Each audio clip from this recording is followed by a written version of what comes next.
Business with a servant's heart. Welcome to the podcast. Inspiration, motivation takes. Listen to the podcast. We're all about to talk about life. Our guests will share their life story. We want you to success in life and business. We're ready and we will start shortly.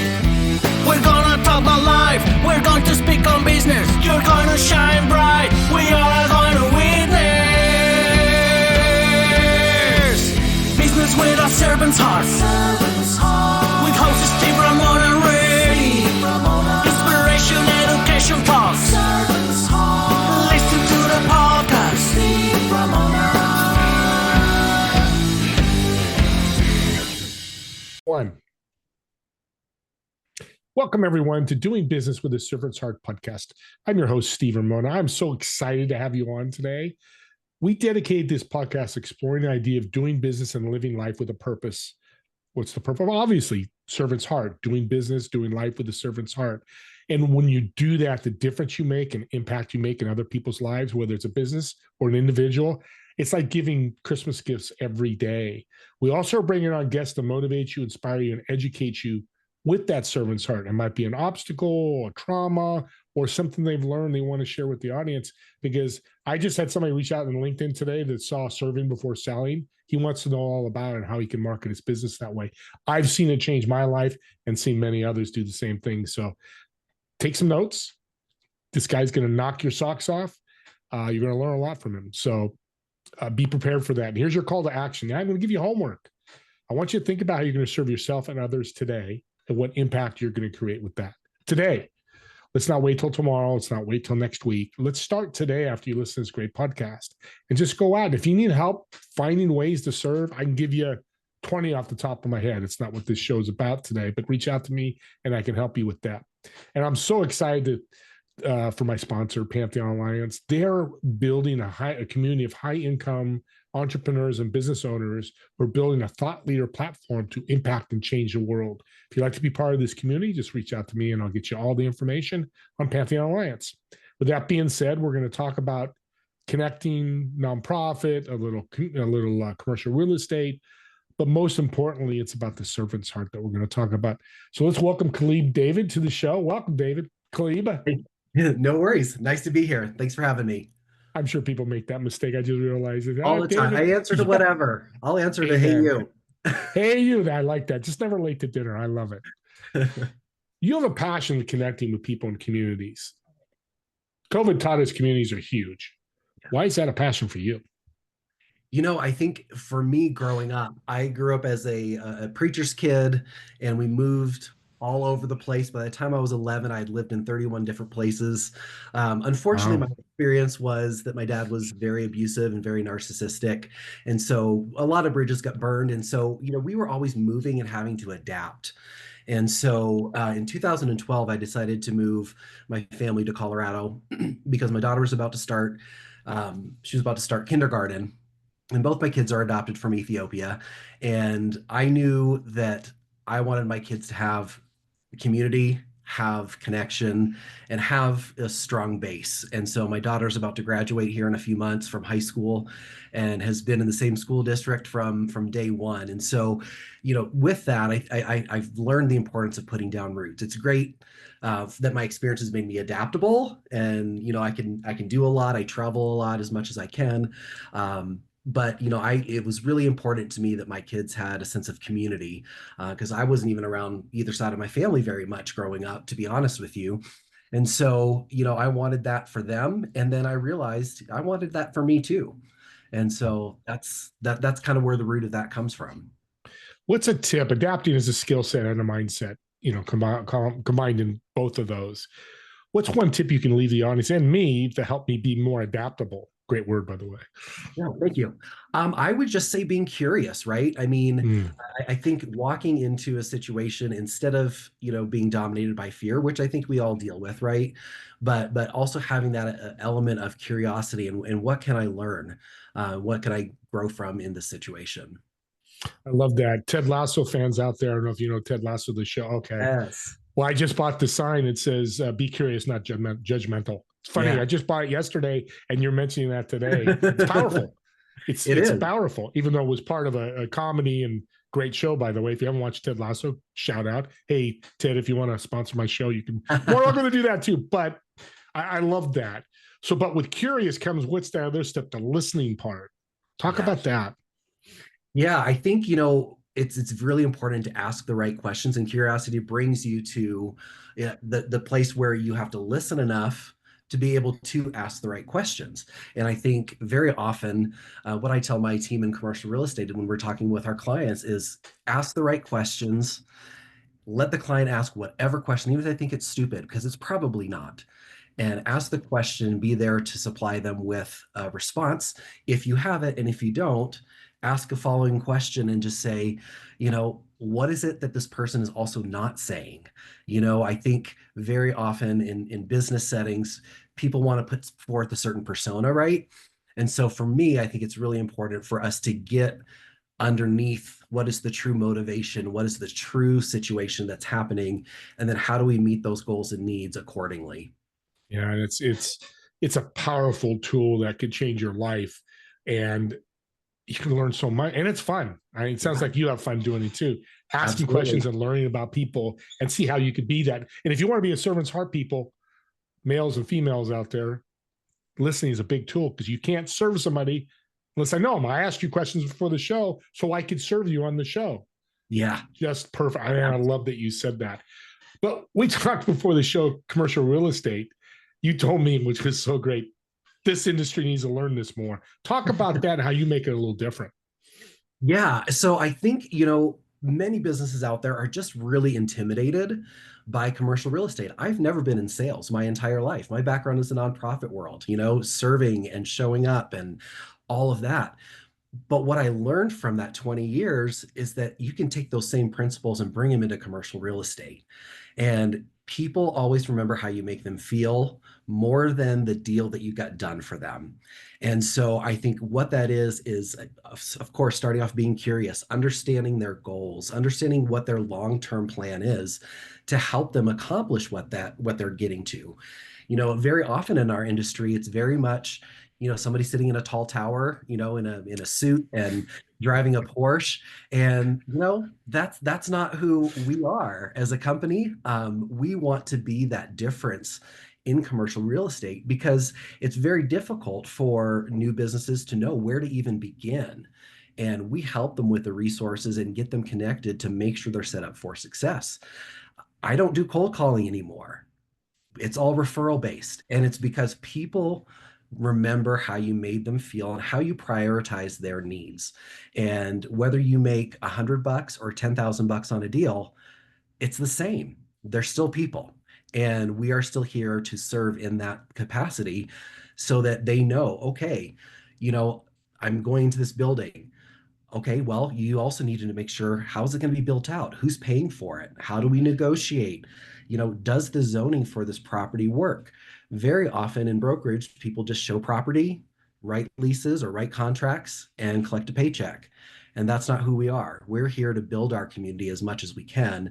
And by doing that, we have to be aware and always learning what the resources are available so that we can support our clients. Love building community. And I'm going to ask you, I'm going to assume this answer. I know the answer, and audience, I know we should never assume we know that acronym, but I think I know pretty well what you're going to say. So you've turned away business because it's not a fit. You can't serve them and they can't serve you, correct? That is absolutely correct. When having boundaries and being able to say no, if your values don't align, or someone is kind of pushing the envelope on integrity or what's legal or not legal, that's not a game we want to play. I tell my team all the time, all we've got is our time, our expertise, and our reputation. And those are the things that we must guard. You said something there, boundaries. So predefined boundaries are important in a lot of business, of course, not just commercial, but because you have a team, they know your boundaries. Like Steve Ramona can't go out as your sales guy, go, hey, we'll undercut that. We won't have you sign this. It'll be okay. Yeah. Because it falls back on you. Absolutely. And I think Yeah. it's a big responsibility, you know, Yeah. and I think a lot of times people don't think about the entire process, and not to get too weird and nerdy, but you know, a lot of times during a contract process, there's title work that comes through that is the history of the property. So it's telling a story, and most people find it bland and boring.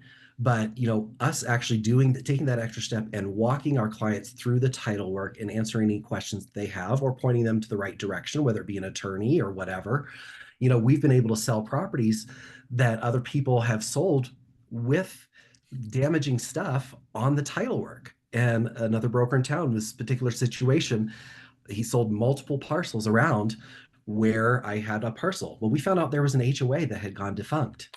Well, that if we hadn't read the title work, we would not have known.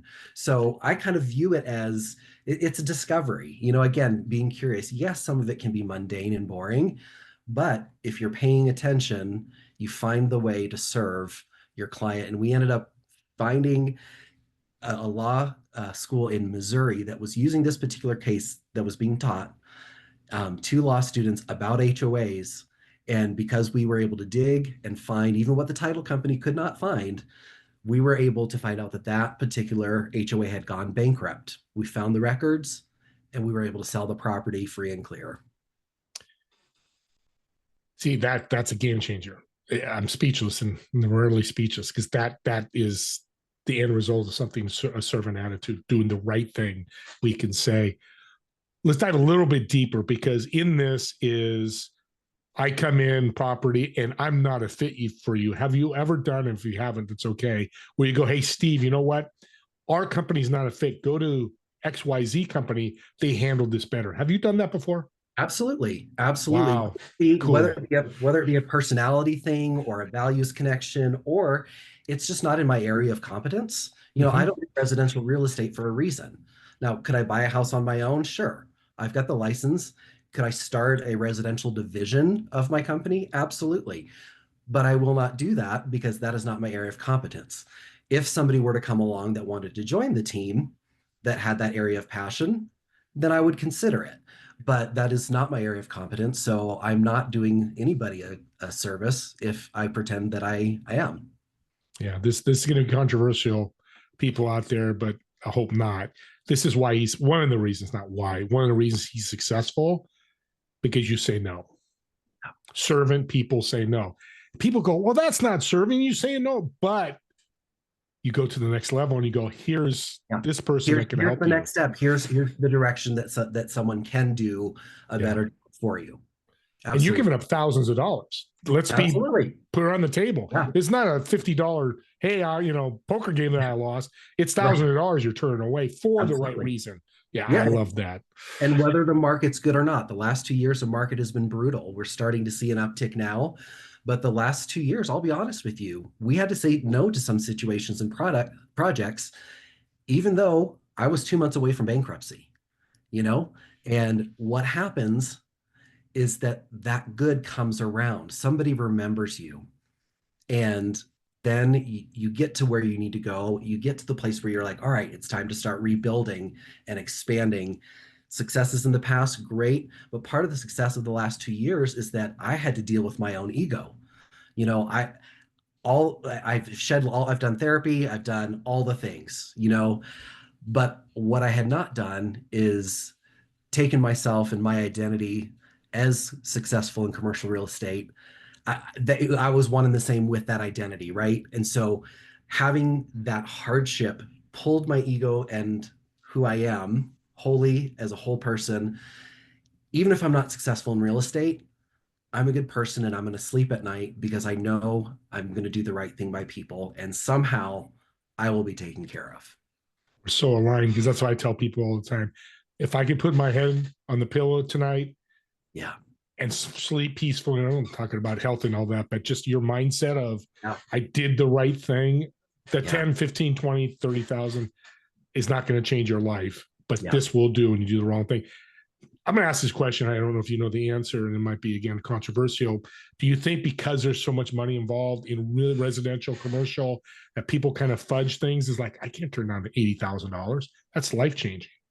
Yeah, I mean, I think there definitely are situations like that. Mhm. And in our market, you kind of get to the place where you realize, okay, who are the players and other brokers that kind of tend to fudge things a little bit to get a deal done. And there's been times I had to do the right thing by a client that would have been, I think it was close to an $80,000 check. We almost ended up in court in this particular situation. Thankfully, we were able to get the deal done. It was a long process. And the one process I talked to you about with the title company previously on that piece of land, we were under contract. It didn't close for 18 months. I worked on that for a Wow. year and a half before it Wow. finally closed. So no shortcuts, you know.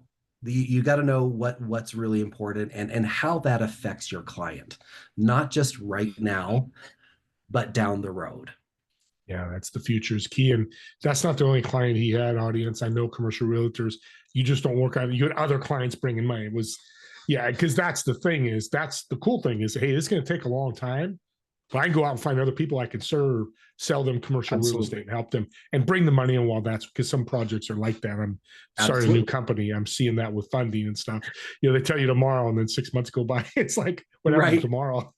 You've seen that. 100%.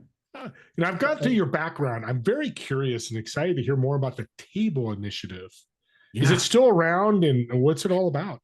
It's not. So many years ago, we shut it down during COVID just Okay. because what we did is we tackled social justice issues that were pretty polarizing. And so what we would do is we would take people on trips to places where they could experience it firsthand.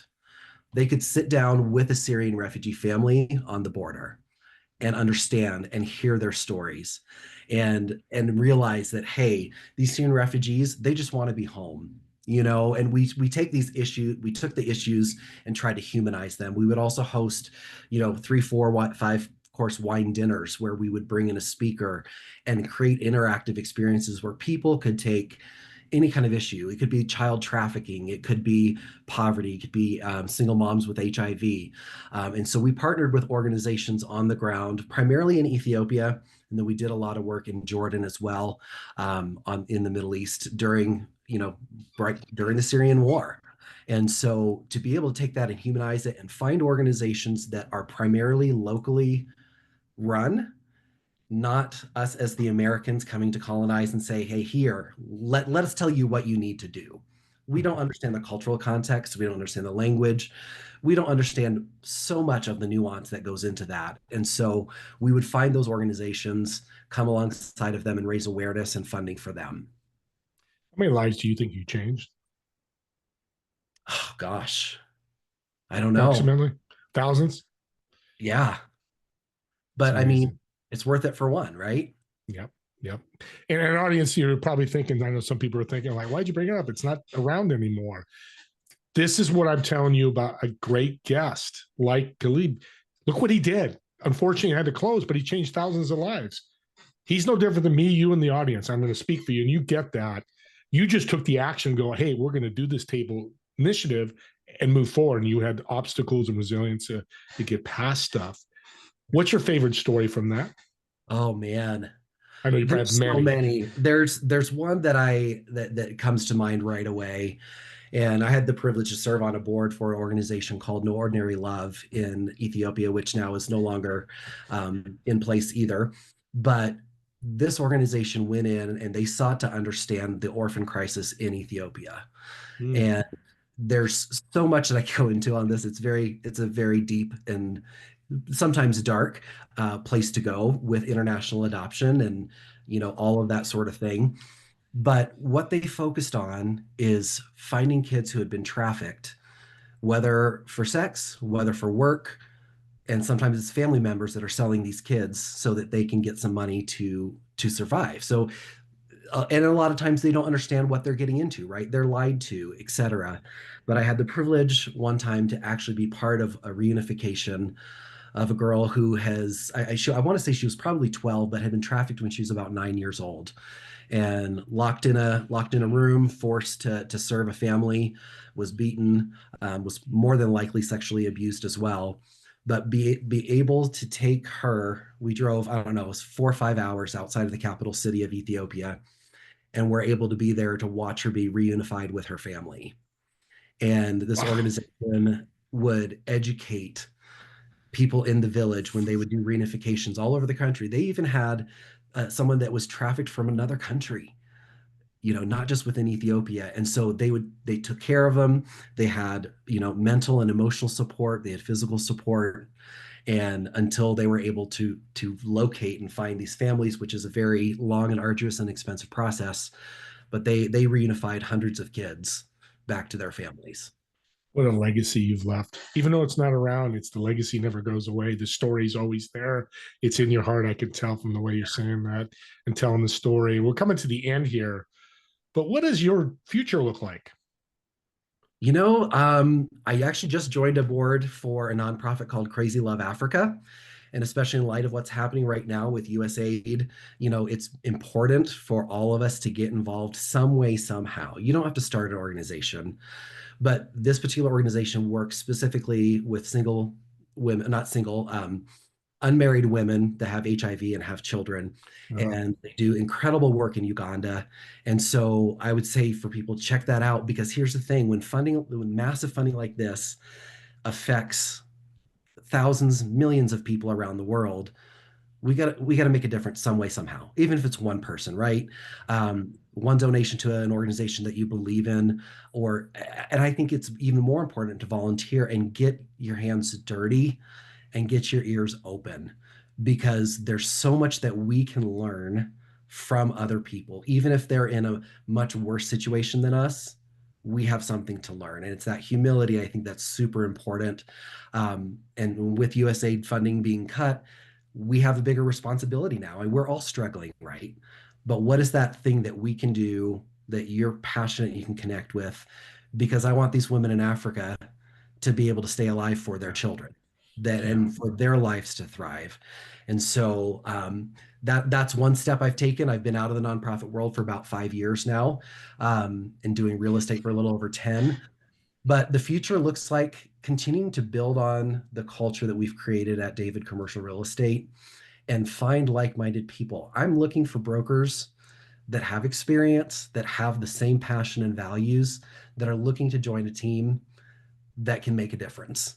And that's very difficult to find.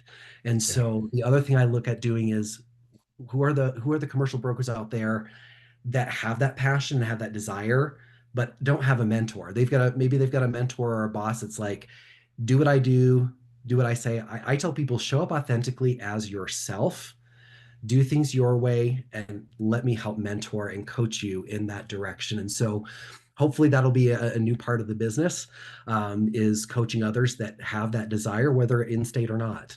I think that's something that I can bring some value and support to people that really have been looking for that and haven't been able to find it. Yeah. Good real estate teams are money makers.